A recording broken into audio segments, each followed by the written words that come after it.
Alright, it is time for round 3. We lost the die roll, but our hand's pretty solid, and our opponent is thinking about whether or not to mulligan. And it looks like he is on 6, so even better. And we have another affinity opponent. So I was just talking about how we don't play against this matchup very often, and here we go.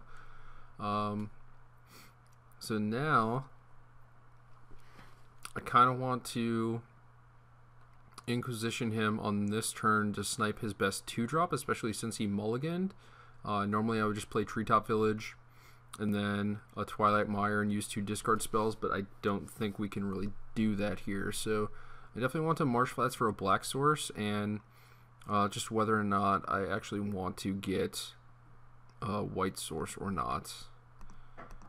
And like I said, this version has a lot more actual white cards, so I think we kind of have to, but I'm not super happy about it, you know? But I think we have to get a shrine. And we'll just Inquisition first, because we might actually just not end up using this Thoughtseize.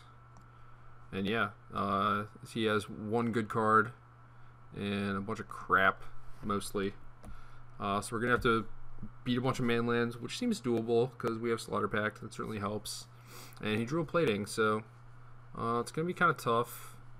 So now I have the option of just running a Spellbomb out there or Thoughtseizing his Springleaf Drum, and I think it's worth it to take pay the 2 life to get his drum, because that might cost me 2 life down the road. Just, you know, him having an artifact in play for plating. So yeah, we're just gonna Thoughtseize him again. Not super happy about it.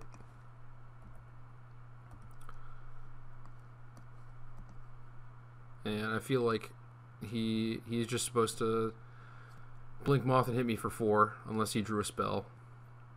But he's gonna try and Ink Moth me. Okay, no. He's Thought Casting. Okay, interesting. So now I actually get to do something. Well, I thought I was going to do something with Liliana, but I still probably am. Yeah, I am. We drew Decay, which is nice. That's certainly the card I wanted to draw. But I can Liliana and either take a hit, depending on where it's headed, or Slaughter Pact. So I'm just going to get rid of this Spell Bomb, because he might attack Liliana this turn. And I don't have time to actually use for that Spell Bomb. I might actually want the Liliana. We'll see.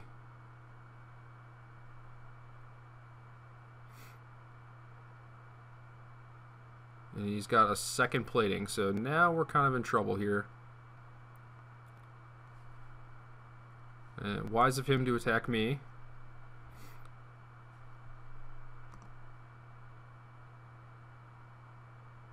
And I'm just going to ship this other Liliana. He's going to have enough mana to double equip. So my options are attack with Treetop or decay one of the Platings. Alternatively, I could like decay his Mox and make it so he can't double equip unless he draws a land. See, that might be a better play, is actually decaying his Mox, Slaughter Pacting a Nexus, and then he just only has 2 mana to work with. And then if he plays a creature, we can just Edict it. But ultimately, what I want to do is get Liliana to -6 and try and split it, like, you know, artifacts versus Nexuses. So yeah, I think I just have to... I have to just decay this Mox, as weird as it is.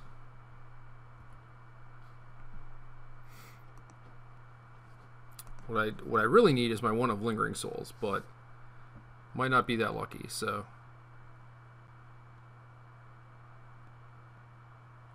he's going to animate the Ink Moth and plating it. It's enough to kill Liliana. I'd be interested to see if he's actually worried about it, and it appears that he is. So if I Slaughter Pact this, He has to draw a mana source to actually hit Liliana, but it's not going to be for a lot. I think Liliana's still going to live. And I might want this land, so I'm just going to use it now and get a duel.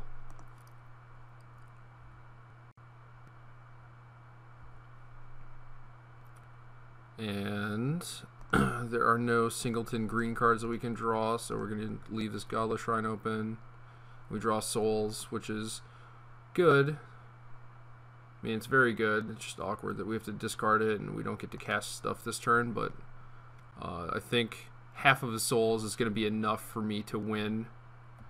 So that's good. Now, even if he hits my Liliana, I don't care because I'll have souls. So we did draw our one outer, which is great. And yeah, he doesn't even have the mana to equip, so it looks like he can just make it so I can't ultimate him.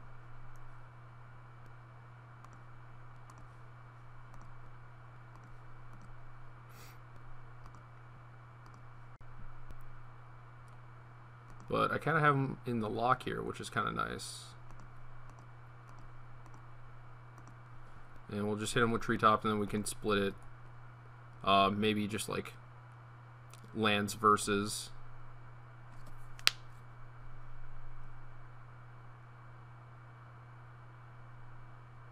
Could certainly just kill like a Nexus and a Plating. That's reasonable, but yeah, he's just going to concede anyway. A lot of bad matchups, and we're still winning, so that's good. Alright. Definitely want the souls, definitely want these Stony Silences, and I think I'm going to sideboard the same way I did last time.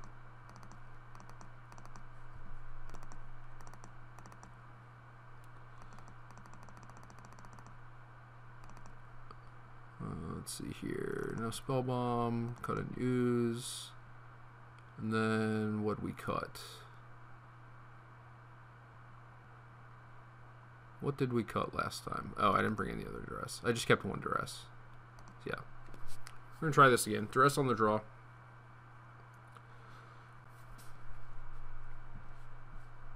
And then we'll see how this opponent chooses to sideboard against us. So, last one brought in Thoughtseize and Pierce. And this hand is, it's good, it's not super great, but it's certainly worth keeping. And my opponent's draw appears to be a little bit better. So, turn 1 Ravager, certainly good. Be able to hold him off for a little bit with these decays. Oh, he's going to Thoughtseize me, so they both brought in Thoughtseize.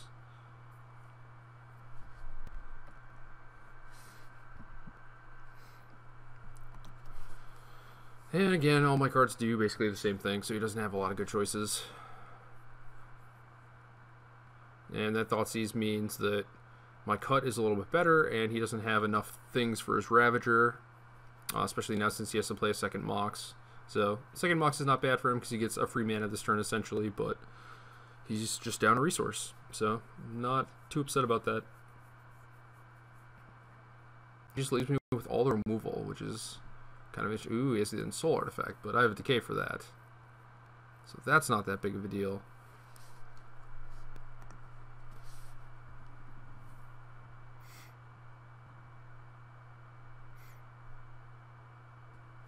So I was going to use the Decay on the Ravager and to fog his attack, because presumably he was going to Welding Jar it, but now I think I just have to Decay this Soul Artifact. So otherwise I'm taking too much damage, and I should have enough going on that I'm not in too much trouble. He's got the old white bordered Ornithopter. Aw, yeah.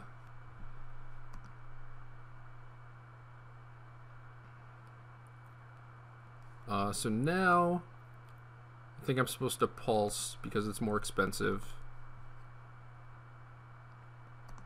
And I think I'm just better off hitting the Ravager. Like, I could Pulse the Jar, but then he sacks the Jar to the Ravager, makes it a 3/3. If I Pulse here, I get the option of regenerating or just letting that happen and moving some counters over to the Ornithopter.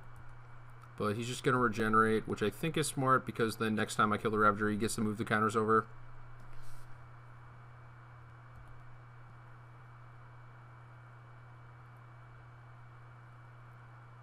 And he's just attacking me for 2, which is kind of funny. He knows I have packed, so he should just attack with this in case I wanted to pact it.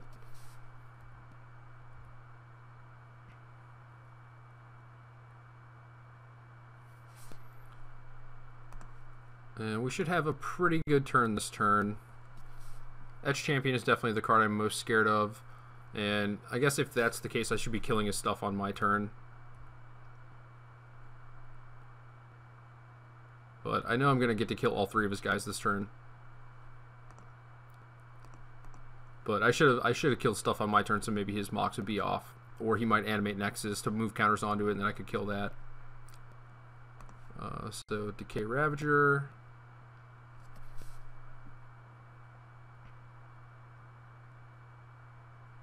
Yeah, and this is why you should always attack with your Ornithopters, because you might end up modularing onto them.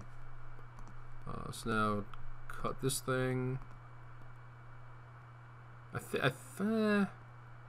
I'm not supposed to cut the Nexus. Maybe I'm just supposed to cut the Ornithopter. And then save the Slaughter Pact. Because if I draw a white source, then I have souls to deal with the Nexus, so that's not that big of a deal, and then I can just save Pact.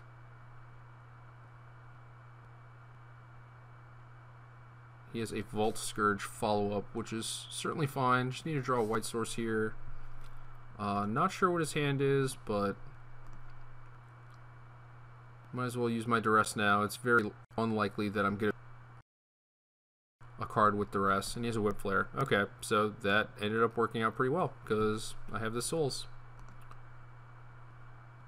And I believe it is just Treetop time.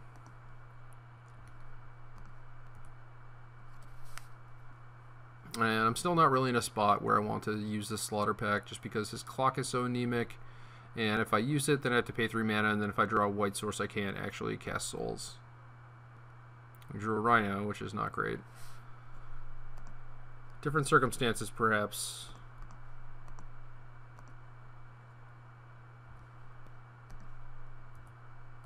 I think there's like 13 white sources in my deck.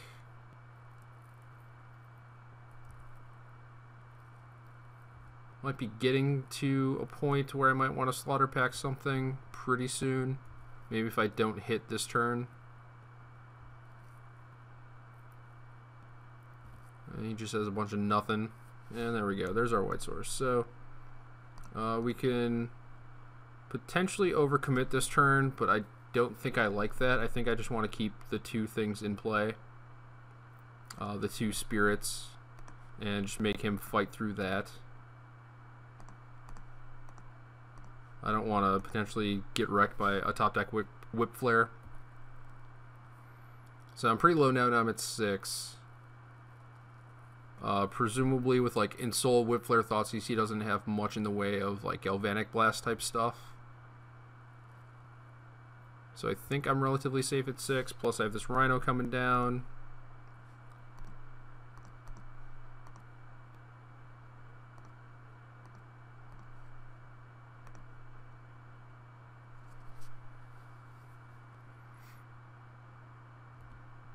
So definitely like my spot.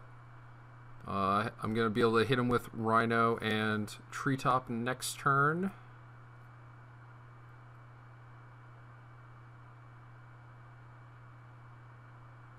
And he just has Vault Scourges for days.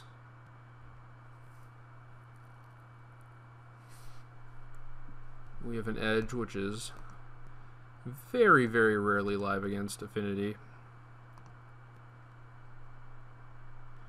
So now I'm in a spot where I can Slaughter Pact the Ornithopter, attack with everyone. That forces him to block with at least one thing, and then I can flashback souls, and I think that's good. I think that's what I want to do.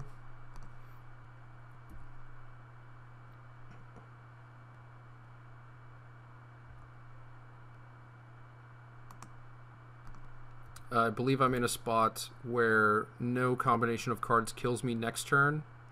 Oh, he's adding red. Oh, he does have Galvanic Blast. Okay. So now he doesn't need to block.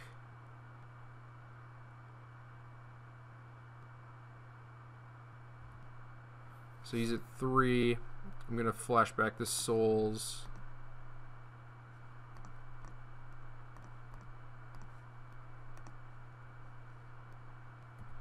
And even if he draws a whip flare, he goes up to 5. But I'm not super dead unless he draws whip flare, then plating. So Ravager's pretty good. Just means I probably have to keep some souls back next turn. Or am I? I'm not dead, am I? 3, 6, 7. Yeah, he's only got 7. So I think I just block his Scourges.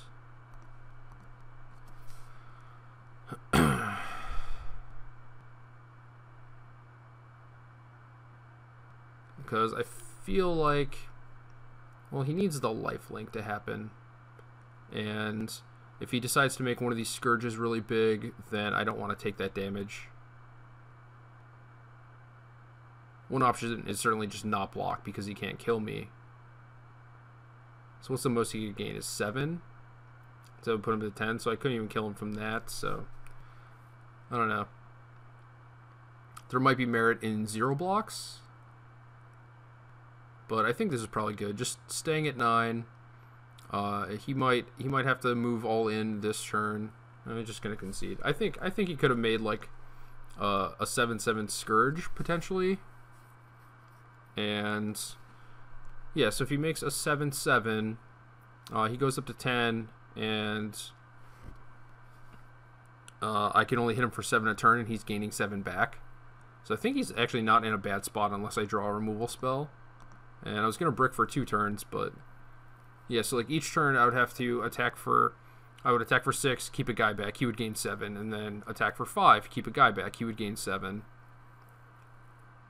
Or I guess I could take the first hit, but still, you know what I mean. But yeah, I think that was a little preemptive to concede. I could certainly just run off like 4 lands in a row and still lose. But alright, 3-0 so far, all against bad matchups, and this has been pretty exciting.